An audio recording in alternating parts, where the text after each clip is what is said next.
C'est un chef, un entrepreneur, un promoteur de la bonne bouffe et des bons produits québécois, un animateur et un auteur, en plus d'être l'un des ambassadeurs du 13e défi 28 jours sans alcool qui se tiendra très bientôt au profit de la Fondation Jean Lapointe. Dany Saint-Pierre, bonsoir. Bonsoir. Bon, certaines personnes vont peut-être trouver qu'on s'y prend un peu tôt, mais il faut dire que cette année, en 2026, le défi 28 jours va se tenir en janvier et février. C'est une nouvelle formule. Pouvez-vous nous expliquer ça en 2 temps, 3 mouvements? Écoutez, c'est fort simple, hein? 2 mois pour pratiquer des saines habitudes de vie. Le défi 28 jours, et comme vous mentionnez un peu plus tôt, ça fait 13 ans que ça dure. C'est la 2e fois que moi, j'ai la chance d'être ambassadeur avec une belle brochette d'amis. Marc-Pierre Morin, Maker Guerrier, Jean-Marie Lapointe, Chloé Deblois. Ensemble, on s'est monté 2 équipes en janvier et en février pour que les gens puissent s'inscrire au défi 28 jours sur défi28jours.com et se faire des équipes pour lever des sous pour la Fondation Jean Lapointe, pour aider à la recherche, la prévention, puis au soutien de saines habitudes de vie, puis surtout de la gestion des dépendances. Voilà. Bon, un des objectifs du défi 28 jours, c'est qu'en y participant, on réfléchisse à notre relation avec l'alcool.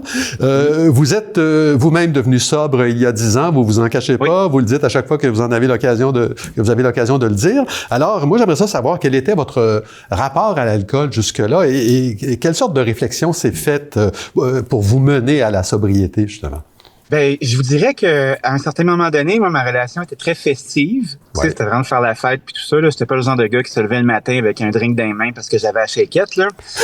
Mais je vous dirais que, comme beaucoup de gens d'entre nous, la boisson s'immisce dans la plupart de nos activités sociales. Puis après ça, peu à peu, ça devient très, très difficile d'être festif sans boisson. Puis à un certain moment donné, moi, mon piton de festivité était très, très, très fort. Puis je me suis mis à prendre des petits breaks. Puis c'est avec ces petits breaks-là que ça m'a permis de réfléchir à c'est probablement possible. Je pourrais peut-être faire ça un petit peu plus longtemps. Puis j'avais coutume, moi, de me faire des petits 28 jours très personnels à l'extérieur d'une activité comme celle qu'on propose. Des fois, dans des moments dans l'année, puis je me sentais bien, puis j'étais à l'aise avec ça.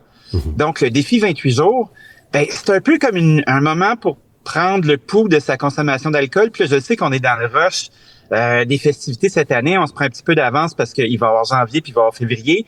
Mais regardez autour de vous. Regardez ce qui se passe à vos parties des fêtes. Regardez des fois le mon-oncle ou ma tante ou le frère ou la sœur qui t'endort sur le bout de la table, vraiment torché à 8 heures le soir. Il y en a, c'est normal. Ça fait partie de nos mœurs. C'est sûr que les plus jeunes boivent de moins en moins, mais derrière cette espèce de manque de contrôle-là, des fois, il y a une détresse. Des fois, il y a ça cache d'autres affaires. Je pense que le 28 sert à prendre connaissance du fait que est-ce que à chaque fois que je sors de chez nous, j'ai besoin de boire un drink avec mes amis ou je peux aller prendre un café? Est-ce qu'on peut faire d'autres genres d'activités? Est-ce que je peux aller voir mes amis puis pas boire pendant qu'ils boivent puis ça va être correct?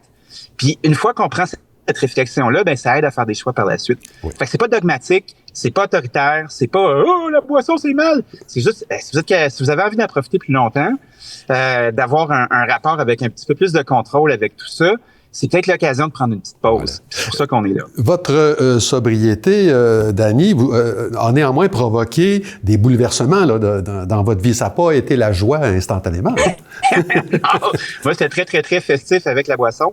Puis je vous dirais que ça a été un gros apprentissage. C'est une grosse béquille, hein? Ouais. Pour moi, là, l'anxiété sociale, 2 verres de vin blanc, puis c'était réglé. La petite gêne, j'ai pas l'air gêné comme ça, là, mais moi, je suis assez timide dans la vie, là. Je suis pas le genre de gars qui se met sur une boîte de pommes puis qui commence à chanter au Canada, là, tu sais. Je suis assez discret, mettons. D'accord. Fait que je dirais que la boisson, c'est un peu un outil pour me sentir mieux.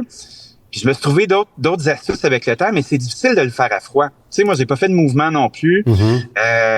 Au pic de ma consommation, moi, je buvais 30 à 40 drinks par jour, là, ça y allait. Là. Tu sais, ça commençait le matin.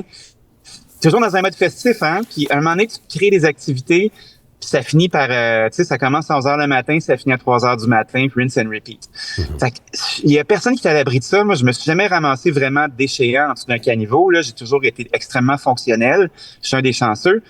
Mais je vous dirais que ça a été un apprentissage. Puis même encore aujourd'hui, après 10 ans, Je vous dirais que dans un party où le monde boive solide, je reste pas longtemps. Ça me tente pas de voir ça. Je suis un peu écœuré. En tout cas, vous faites un excellent ambassadeur. Moi, je rappelle aux gens là, qui veulent s'inscrire, ils ont qu'à aller sur le site de la Fondation Jean Lapointe. Oui. Ça se passe en janvier, février, le défi 28 jours sans alcool. Dany Saint-Pierre, c'était un plaisir de jaser avec vous. Avec plaisir. Allez voir. Vous pouvez même vous abonner sans équipe sous les ambassadeurs. Les sous vont à la bonne place. Oui. Important. Personne n'est à l'abri. Puis si on veut pas participer, on peut même faire un don, tout simplement. That's it. Voilà. Participez à votre façon. Merci beaucoup. Merci.